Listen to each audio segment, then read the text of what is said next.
Olá, eu sou o professor Paulo e vamos iniciar mais uma aula de Sociologia. Na aula de hoje, vamos falar de um tema que é o que gera criminalidade.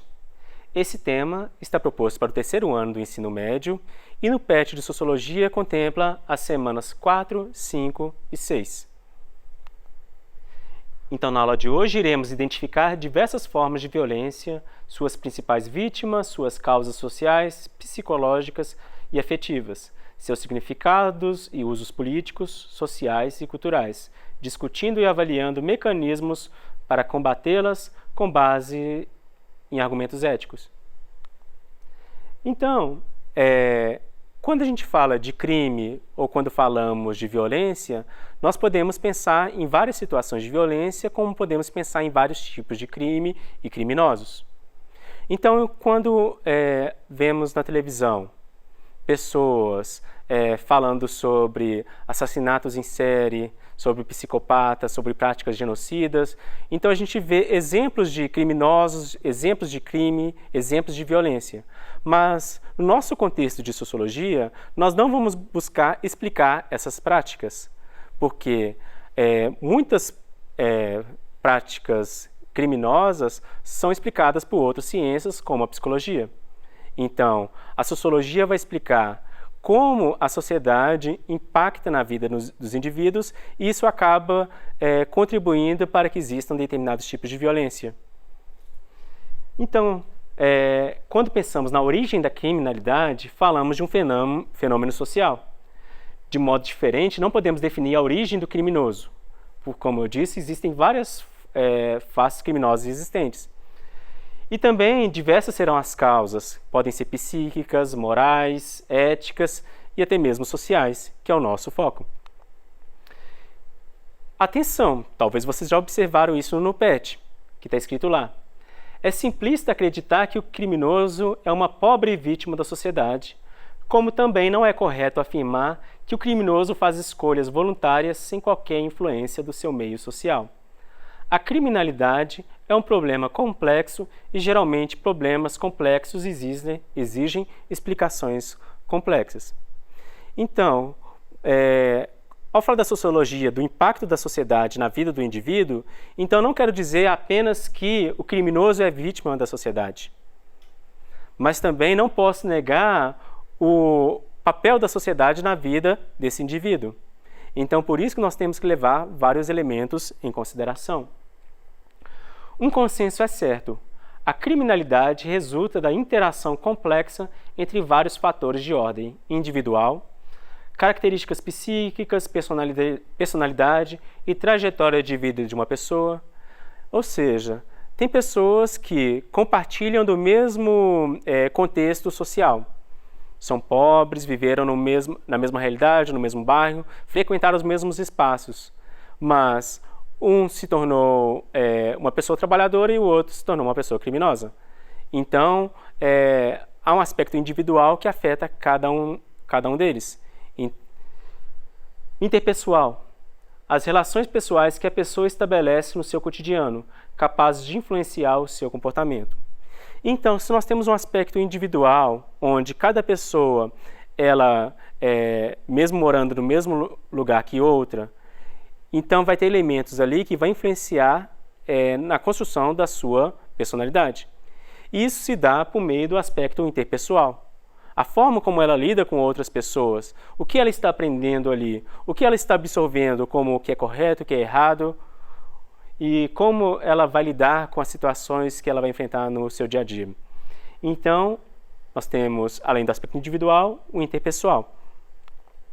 O institucional, porque as leis penais e as organizações do Estado responsáveis pela segurança pública, polícia, justiça, prisão, também contribuem para a criminalidade. Então, como nós falamos na última aula, quando a cidade cria formas de organização e acaba tratando alguns grupos como marginalizados, principalmente a população que está na favela, ela vai ter um tratamento diferente com aquela população, fazendo com que algumas, não todas, é importante ressaltar isso, acabem caminhando para a criminalidade. Isso levando em consideração os aspectos pessoais, individuais, interpessoais e institucional, porque o Estado também colabora para isso. Estrutural, que é o nível mais amplo do fenômeno, que inclui os valores culturais e a condição socioeconômica da sociedade, e a distribuição da renda, a estratificação social, dentre outros. Então aqui nós vemos que são várias condicionantes que interferem na vida do indivíduo.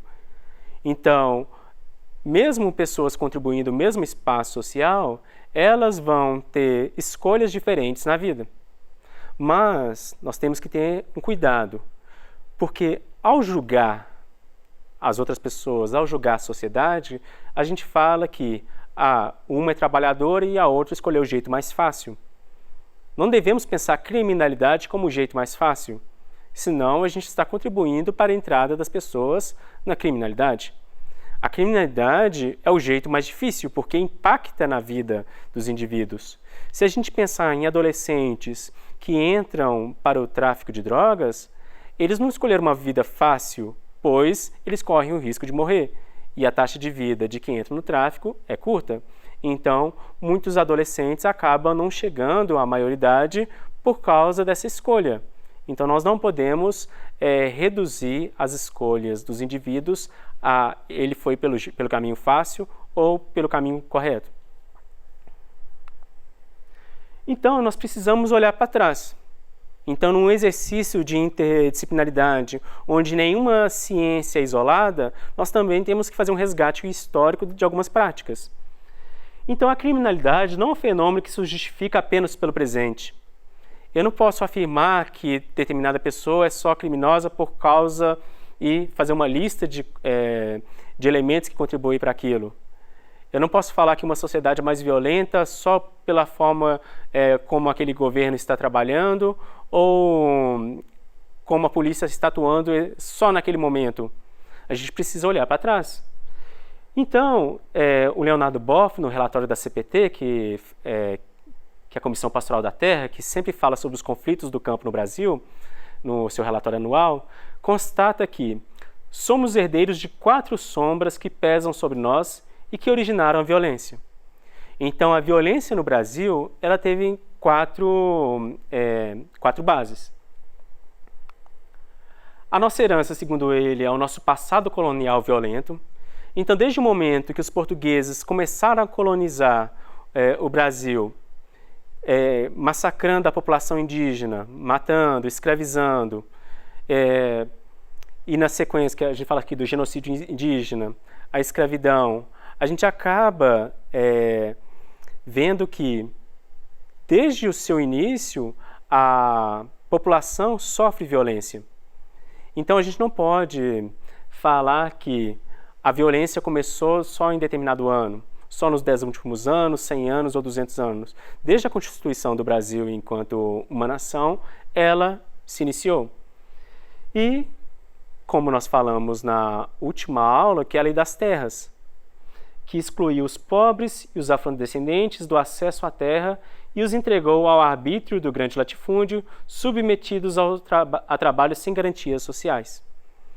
Então, o autor aqui, o Leonardo Boff, ele quer nos acordar para que nós precisamos observar que a nossa prática é colonial, nós reproduzimos muitas práticas coloniais até hoje, principalmente no aspecto cultural, quando nós tratamos o olhar europeu para o mundo mais correto, como nós falamos na aula de cultura, no bimestre passado. O genocídio indígena, quando nós vemos diariamente a população indígena sofrendo violência, nós precisamos entender que eles estão reivindicando direitos que perderam desde quando os europeus aqui chegaram. A escravidão, não somente indígena, mas da população negra, que, além de privar a liberdade, privou a população negra de acessar vários espaços, que nós já falamos e é necessário repetir, que é o racismo estrutural. E a Lei das Terras, porque a população pobre, principalmente a população negra, acaba não tendo acesso às terras para produzir, às terras para morar. Então, como acessar essas terras para que elas possam viver e trabalhar? Então, são dilemas colocados pelo autor. Então, Todos esses que estão privados, a gente passou a chamá-los de marginais. Então, todos aqueles que não são bem aceitos na sociedade, nós os tratamos como os marginais. Principalmente os criminosos. E o marginal, segundo a historiadora Laura de Mello e Souza, ela diz que seria aquele que deliberadamente se coloca à margem ou que é colocado à margem. Foi ele que se colocou de modo espontâneo à margem da sociedade ou a situações estruturais que o deixaram à margem dela? Mais ainda, por que não entender o marginal como que está mal integrado na sociedade? Em outras palavras, o que está mal classificado? Será que nós tratamos as pessoas marginais e, consequentemente, tratamos como criminosos aquelas pessoas que não foram inseridas de forma adequada na sociedade? Aí nós podemos pensar na educação. Se a educação não é um direito e não está acessível para todos, então eu acabo contribuindo para o aumento da criminalidade. Porque se eu privo a criança e o adolescente no seu processo de formação da educação, eu acabo contribuindo para outros caminhos, que no caso é a criminalidade.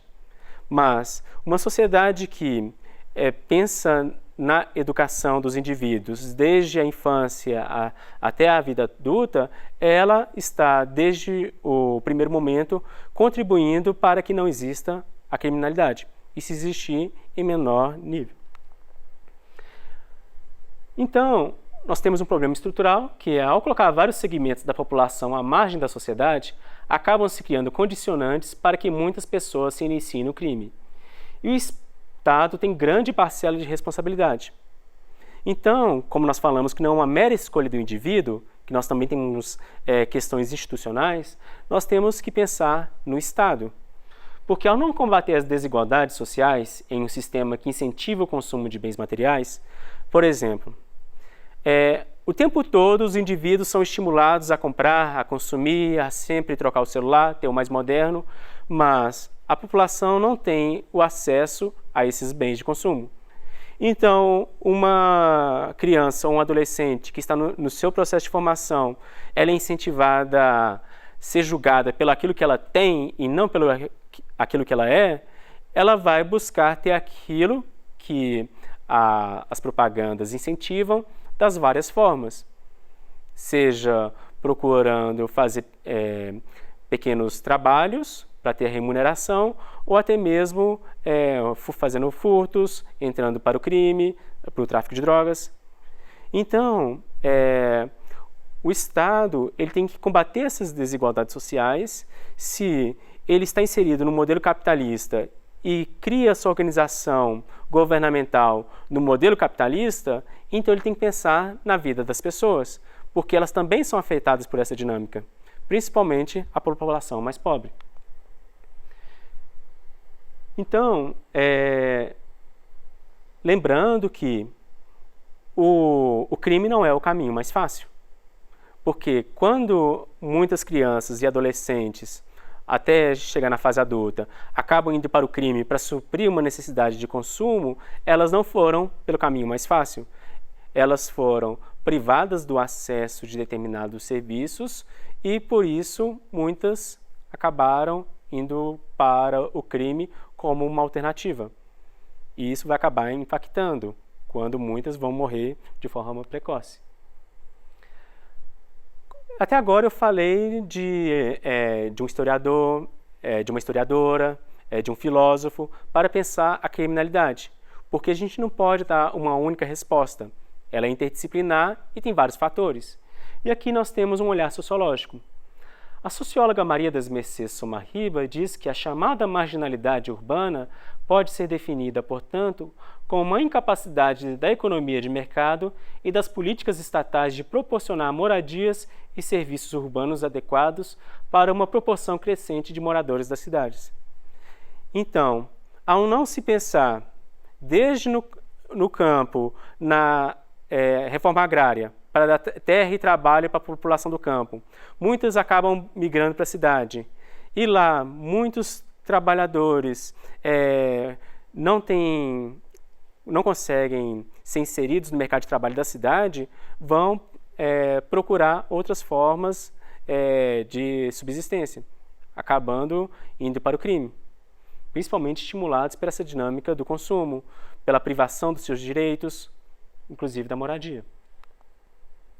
Aí é importante a gente pensar, será que o bandido bom é o bandido morto? O cidadão de bem vai afirmar que bandido bom é bandido morto. Por isso é importante questionar quem é esse cidadão de bem. Quando a gente fala, esse é um consenso entre o cidadão de bem. Quando a gente vê na televisão em programas sensacionalistas, policiais, eles falam, o cidadão de bem considera que bandido bom é bandido morto. Então a gente tem que pensar nas características desse cidadão de bem, porque as características físicas dele são diferentes da característica atribuída ao bandido, ao marginal. Como é o nosso olhar julgador? Quando eu estou andando na rua, será que eu julgo as pessoas pelas suas características e penso, isso ali é um possível ladrão, aquela pessoa vai me furtar, vai me matar se eu passar por ela? Que características físicas aquela pessoa tem?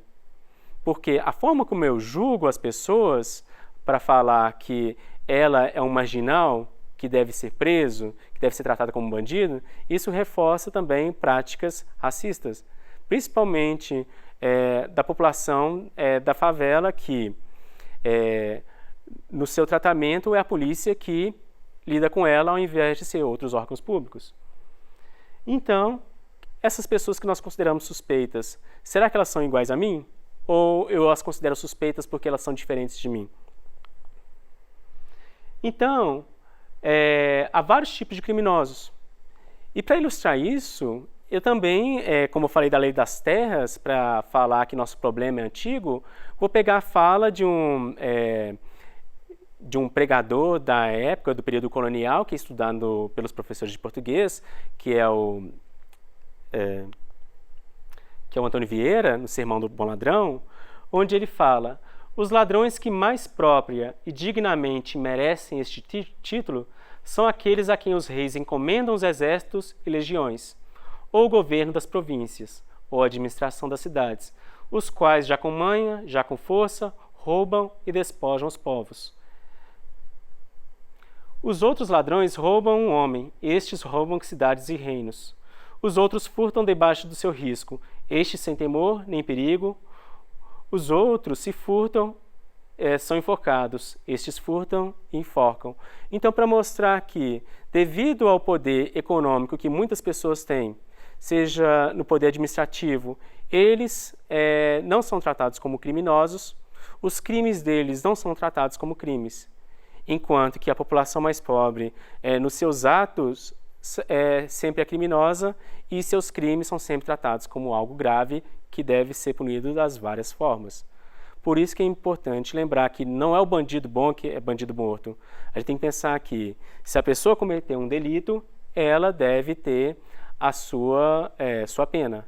E uma das formas de ser reinserida na sociedade é por meio da ressocialização, onde ela vai aprender sobre como ela deve se comportar na sociedade, já que depois da sua pena ela vai ser inserida novamente. Então, por isso o Estado tem que fazer esse trabalho de ressocialização. Então, na aula de hoje, aprendemos a identificar diversas formas de violência, suas principais vítimas, suas causas sociais, psicológicas e afetivas, seus significados e usos políticos, sociais, culturais, discutindo e avaliando mecanismos para combatê-las com base em argumentos éticos. Lembrando que o nosso foco foi mais no olhar sociológico para a criminalidade. Mas se a gente quiser aprofundar outros elementos, nós devemos buscar as outras ciências, as outras disciplinas, para ver a abordagem que elas dão para esse fenômeno. Então, para quaisquer dúvidas, vocês podem consultar o livro didático, o PET de Sociologia e procurar os professores de Sociologia no aplicativo Conexão 2.0. Até a próxima, bons estudos!